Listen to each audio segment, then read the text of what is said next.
Really, WWE? This is how you gonna end this damn pay-per-view. This is how you're gonna end this whole Roman Reigns and Brock Lesnar thing with that ending of a match. We're really this is what you decided to do. This is what you decided to do.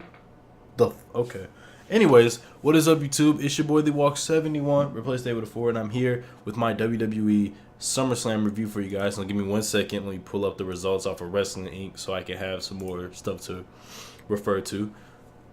Anyways, I don't know how I feel about the show. The show was on a pretty even slope with a little dip down and then a little up dip, but it was a pretty okay show, I guess. The ending really pissed me off because this is the same thing they did at Mania, but just in a different way, and that was kind of stupid.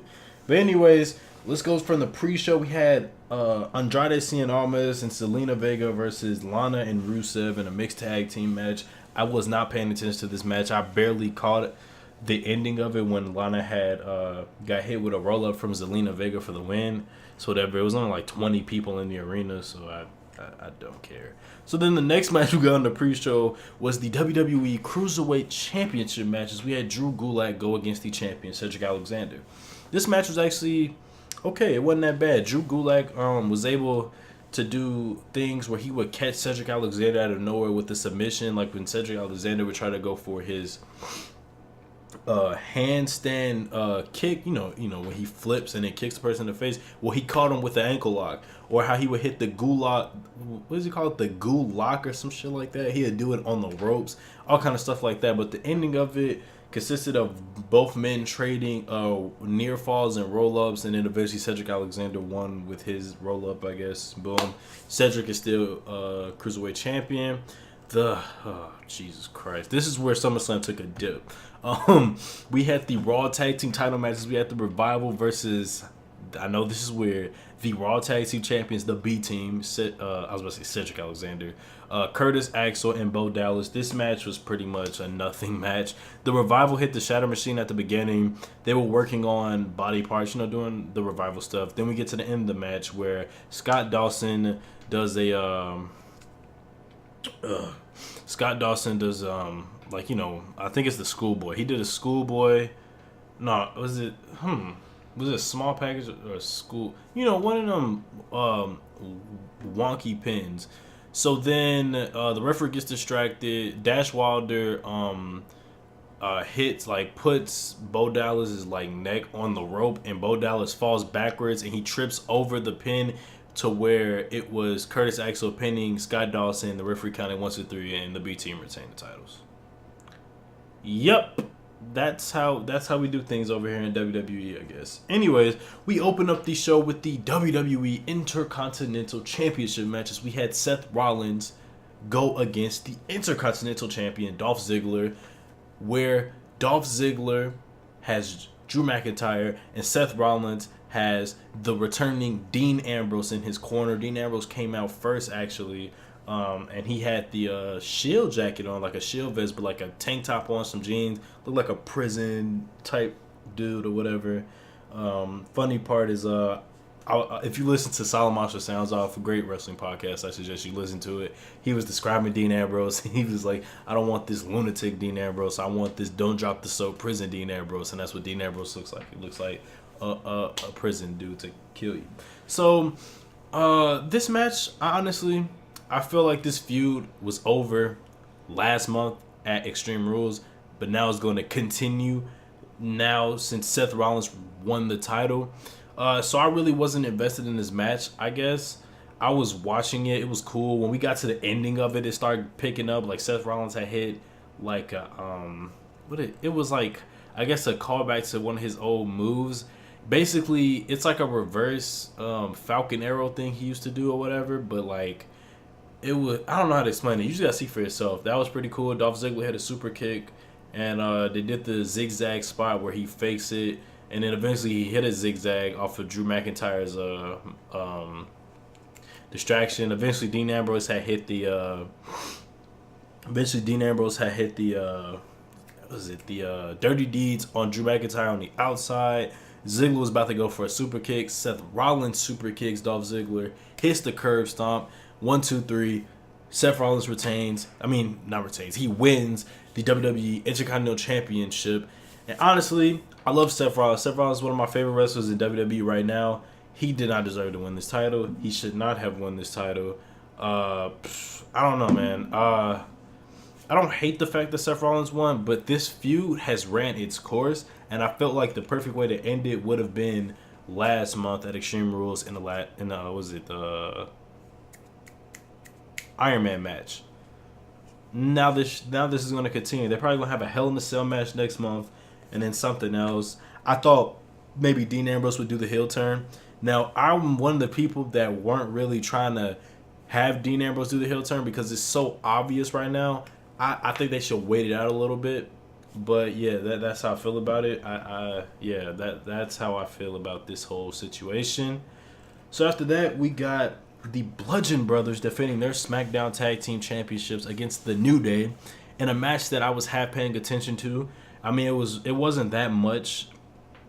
I mean, at the beginning, it was pretty boring. It was, you know, how every Bludgeon Brothers match starts where they dominate their opponent, but because it's the New Day, they're actually going to fight back, and they did. They had a few cool spots. It was one cool spot because Xavier Woods was in this match instead of Kofi Kingston 2 years in a row, actually, because at last year's SummerSlam, Xavier Woods was in the tag team match instead of Kofi. So there was a spot where Big E kind of hits his Uranagi, but it's on the apron and he drops it down, and then Xavier Woods kind of hits like a backbreaker. That was cool for a near fall. They were beating up Xavier Woods on the outside, and Luke Harper went for a power bomb on the stairs. A previous thing he did at Fastlane, but Xavier Woods got out of it. Hurricane around him onto the stairs. That was cool. There was what's their faces? The Bludgeon Brothers hit their finishers for a near fall. The New Day were gonna hit the midnight hour towards the end, but Eric Rowan had pulled the hammer out and hit Xavier Woods in the face for a DQ, and they retained their titles. Yeah, whatever. That's how I feel about the match. The New Day won by DQ, but who really cared? It's not like WWE cares about their own tag team division, so whatever. The next match we got, oh Jesus, this is a dip. We had Braun Strowman versus Kevin Owens. Now the stipulation of this match is that if Kevin Owens beats Braun Strowman, whether it be by pinfall, submission, disqualification, count out, anything, he gets Braun Strowman's Money in the Bank briefcase. And the match was a squash match, basically. Braun Strowman ran into Kevin Owens into the corner a bunch of times. He did the runaround thing where he shoulder tackles Kevin Owens and Kevin Owens flips. Kevin Owens hit one super kick onto Braun Strowman on the outside. Braun Strowman picked up Kevin Owens and chokeslammed him onto the stage, put him back into the ring, hit the running power slam and won. I don't know who Kevin Owens pissed off to get embarrassed like this, but hey, man, hey, there you go, man. Boom. Braun Strowman retained it, and like the match was so quick. It was a lot of quick matches because the Finn Balor and Baron Corbin match was quick. But the next match we got was the triple threat match for the SmackDown Women's Championship, as we had Becky Lynch versus Charlotte versus the champion Carmella. Now this match I really wanted just to be Becky Lynch and Carmella because it seemed like the story of it was that Becky Lynch is on her winning streak. She wants to get her title back, the title that she lost years ago, about a few years ago. And she's been on a winning streak. She wants to be back to the Becky that we all know and love, the one that wins title matches, all that kind of stuff. So this was originally supposed to be a one-on-one match. Then Charlotte comes out of nowhere, beats Carmella, puts herself in there. So then it was just like they were both, the whole thing is that, may the best woman win, whatever. It's whatever. Whoever wins, wins. Boom. Triple threat match. So we get to this match. I was barely paying attention. I really wasn't invested into this match because I really wanted it to be Becky Lynch and Carmella and not Charlotte. But fuck it, put Charmella. I was about to say Charmella. Put Charlotte in the match. Why don't you? So I can't really tell you what I remember. I remember Charlotte doing her little moonsault, her little twisting moonsault on the outside. That was kind of cool. Becky Lynch hit her finisher a few times. Charlotte did stuff. Carmella did a super kick. Really, the more important part is the stuff that happened after the match. And what happened after this match was that, we'll get to the end of this match. So, I believe Charlotte had accidentally hit Becky Lynch with the big boot. After she did that, eventually she started tussling with, what's her face? Carmella. What is it? I don't. Oh no, that's not what happened. See, I don't even remember, bro. Okay. So Becky Lynch goes for the disarmer, and she gets it eventually. And Carmella gets the rope to break the hold, and then Becky with the Exploder in the middle of the ring or whatever. So Becky applies a submission on Carmella again. I'm literally reading this off of wrestling because I don't remember. And then Charlotte hit the natural selection for the win. Charlotte somehow manages to become a 7-time women's champion in the span of 2 years. She was a Divas champion. Then she became a 4-time Raw women's champion because of the Sasha thing. Then she went on SmackDown, won the women's title, lost it, and now she won it back. Honestly, no. This should have been Becky's moment. But then after that, Charlotte celebrates. Becky gets in the ring. She hugs Charlotte. And then Becky turns heel. Or she has a mean streak, whatever. We'll find out on SmackDown this upcoming Tuesday. She beats up Charlotte. She is wailing on her. She throws it over the announce table. The fans are chanting, yes, and you deserve it. And Charlotte really does deserve it. And then Charlotte looked like she ruptured a boob or something because she had the doctors with her. But whatever. The next match we ended up getting was one of my favorite matches of the night, as we had Samoa Joe challenge AJ Styles for the WWE Championship. Now, the story behind this match, right? Samoa Joe puts himself in this match, and he says he is tired of AJ Styles. No, he said he sees that AJ Styles is a failure as a father and a husband because instead of spending time with his family, he's on the road defending that WWE Championship, and he puts the title over his family. So Joe's going to take the title back so that AJ Styles can be with his family so he can stop being a failure as a father. So in this match, AJ Styles comes out. He has new graphics like on the screen, which is pretty cool. But then this is where WWE starts doing the bullshit. They start doing these graphics from WrestleMania 34, where it's just like a 3D pop-up that happens, and they've been doing this all night, and it was so bad. Oh, it was bad. I did not like it. But AJ Styles got some black and purple gear that looked pretty cool. So before the match even starts, Samoa Joe cuts a promo talking about AJ and his wife, because his wife was in the crowd with his daughter, all this kind of stuff. The match starts. It was really good. I really like this match. A lot of big spots. Samoa Joe had hit basically a Rough Rider off the middle rope. AJ Styles hit a Ushigoroshi on Samoa Joe. AJ Styles hit a Styles Clash on Samoa Joe, and it looked so clean. There was a tease of an actual what move was it? It was a tease of the Muscle Buster towards the end of the match. That was a tight. Before Samoa Joe pushed AJ Styles to the outside. Let me think before I get to the ending. You know, Samoa Joe had got caught in the calf crusher for a minute. Samoa Joe was able to get out of the calf crusher and turn it into a coquina clutch. AJ Styles managed to get out of it. So then we get to a point where AJ Styles is on the outside. He got pushed over the top rope, I believe, to the outside by Samoa Joe. He's bleeding, but he's like down by the stairs. Samoa Joe gets on top of the table, shouts at AJ's wife, and he was like, "I'm going to be your new daddy," or whatever. And AJ Styles was like, "The fuck?" His face was amazing, bro. He looked like he was ready to kill Samoa Joe, and that's exactly what he did. My man's AJ hopped over the announce table, tackled Samoa Joe through like the ring keeper area, whatever, that little barricade, put him right through it, grabbed a chair, just start wailing on Samoa Joe. Disqualification. Samoa Joe wins by DQ. AJ Styles just beating the crap out of him. Then he goes back into the crowd. You know, he tried basically apologizing to his wife and his daughter. And it was like a small little moment that happened where like AJ was trying to grab his daughter, and his daughter went straight back to AJ's wife, the mother, or whatever. That was interesting. Maybe they can do something with that. But yeah, that was something. And fans were chanting, "Who's your daddy?" and all that kind of stuff. And Samoa Joe was like, looked angry as he walked back. So it seems as though this feud is gonna go past this. They're gonna go into a Hell in a Cell with it, which would be pretty good to see. But yeah, this was a pretty good match. This was a good title match. You know, the better world title match of the night. Yeah, it was really good. I suggest you guys check it out. Yeah, I like this story they're telling where, you know, Samoa Joe is basically saying AJ is like a terrible father, husband, all that kind of stuff. So I like that. That was a pretty cool story. So we come back from commercial break, and we see Elias have his concert or whatever. He's playing his guitar, yada, yada, yada. and the guitar breaks somehow. I don't know if that was planned or it breaks into, I don't know if it was planned or if it was a mistake. The fans chanting, "You fucked up," all that kind of stuff. Elias gets angry, throws the guitar, kicks the stool, all kind of stuff like that, and then that was it. That was really weird. So after that, we got The Miz walking backstage. He has a moment with the B team, and they were like, he said, see, Daniel Bryan could have been like y'all if he listened. It was like, no, we don't mess with you. The B team, we are the B team. The B stands for Daniel Bryan. Okay. And they also said Miz and Mers instead of Miz and Mrs. And that they're going to have a reality show. They have a reality show called something. Yeah.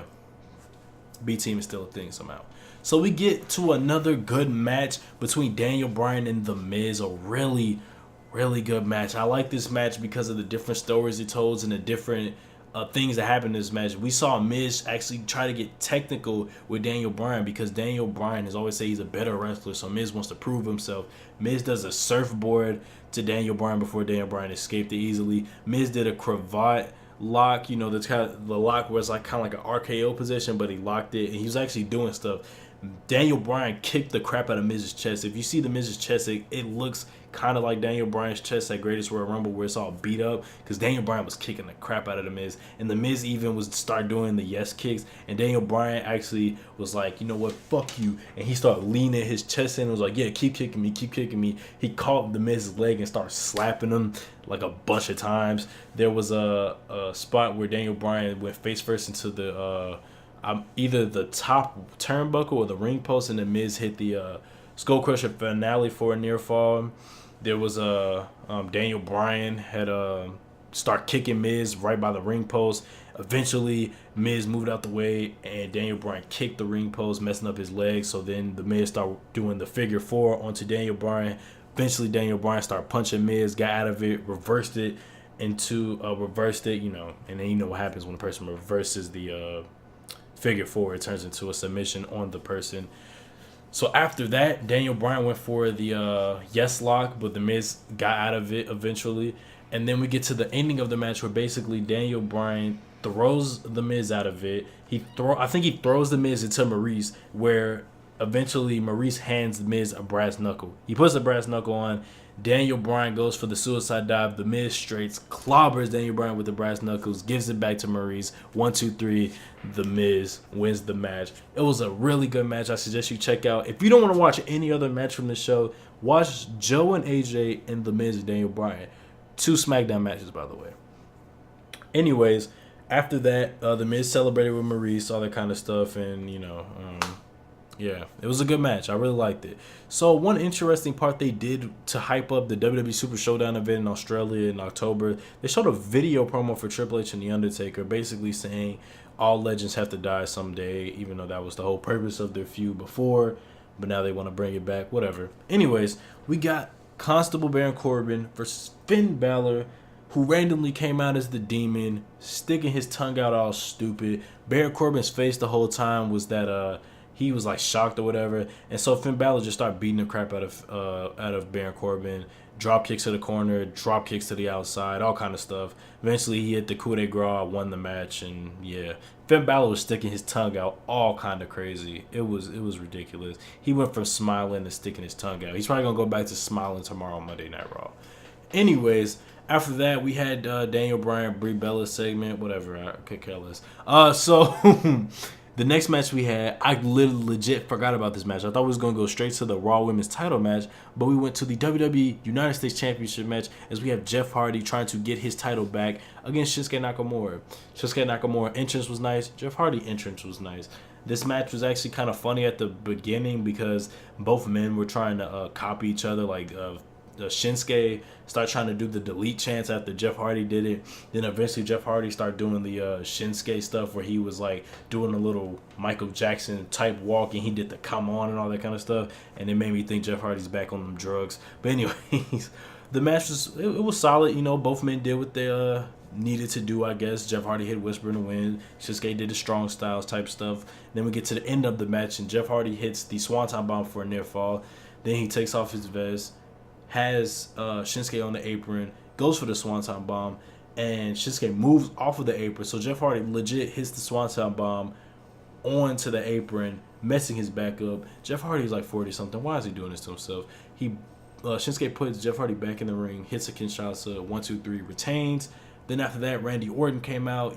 Possibly has probably wants to shake hands with Jeff Hardy, but instead, as soon as he got to the ring, Jeff Hardy was down. He was like, "Nah, I'll just go back."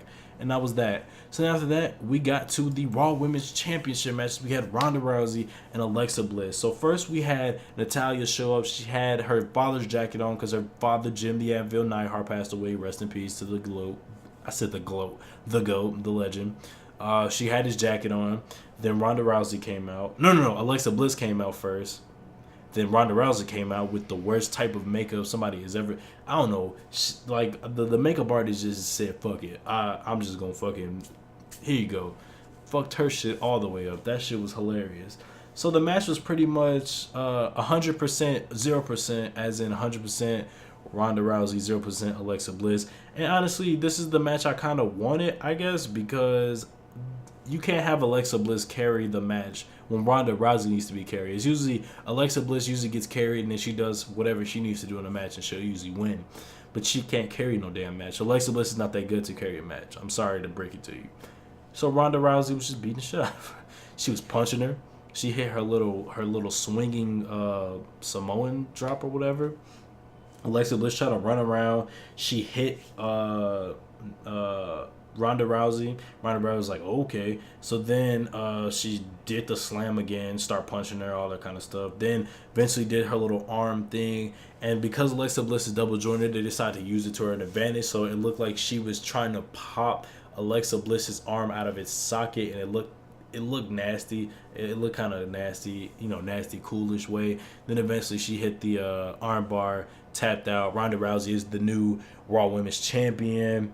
After that, she celebrated with Natalya. Then the Bella Twins came out and celebrated because apparently Nikki Bella and Ronda Rousey is going to main event the Evolution show, which is a rumor, so take it with a grain of salt. And yeah, that was that. Ronda Rousey is the champion, so there you go. So then we get to the main event match, the Universal Championship match. We have Roman Reigns try one more time to beat Brock Lesnar, and we have the match. So the match starts out. As the match is about to start out, Braun Strowman pulls up with the briefcase. He has the briefcase. He gets the mic or whatever, and he says, "I know the power of this briefcase," something like that. And he said, usually they cash it in with their, with the person's back, with behind the person's back. But I'm a real man. I'm just gonna paraphrase what he said. He basically said, "I'm a real man, and that when I cash it in, I want to see you face to face." He said, "Good luck, Roman," and he said, "Good luck, Beastie Boy," to Brock Lesnar, and they start chanting. By the way, they muted the crowd during Brock and Roman's entrance, which I find really funny. So we get. Make sure everything is recorded. So we get to the match. Roman hits a bunch of Superman punches because Brock was distracted. Spears him a few times. Of course, Brock kicks out. After that, Brock catches a spear into a guillotine. Roman gets out of it, slams Brock. Then eventually they get to a point where Roman somehow suicide dives into Brock he took off his gloves, he started hitting German suplexes, and then we get to a point where basically Roman suicide dives into Braun by accident because I think like Brock tossed him into there, and then eventually Brock got involved. F5's Braun Strowman hits him a bunch of times with the chair, throws the Money in the Bank briefcase. He gets back into the ring, and boom, Roman Reigns hits him with the spear. 1, 2, 3. That's the end. I'm not lying. You can watch the match for yourself. That was the end of the match. That match sucked baby dicks. That was a terrible match. And I'm not even mad that Roman Reigns won. I'm not even a Roman Reigns hater. I can tolerate Roman Reigns. I'm not one of the people that just boo him for no reason. Which I still haven't found a person with a valid reason as to why Roman Reigns, quote unquote, sucks. But anyways, that was that. It goes off the air. People were expecting Braun to cash in. Nope. No, we're going to get this Roman Reigns celebration. That kind of sucked. That was a very anticlimactic ending to SummerSlam. So yeah, that's that, SummerSlam, it was okay. It didn't drown. It stayed afloat, I guess. Had its good moments, had its shit moments, had its meh moments. So yeah, I don't know why people are calling it a fantastic SummerSlam. That's far from it, my dude. You shit. If that was a good show, then I can only imagine what I don't know what another good show is to y'all. But anyways, that's my SummerSlam review. You guys know what to do. Like, comment, favorite, subscribe. Do what you do to support me. Follow me on all my social media links down in the description below. Anyway, guys, I'm out of here. Peace.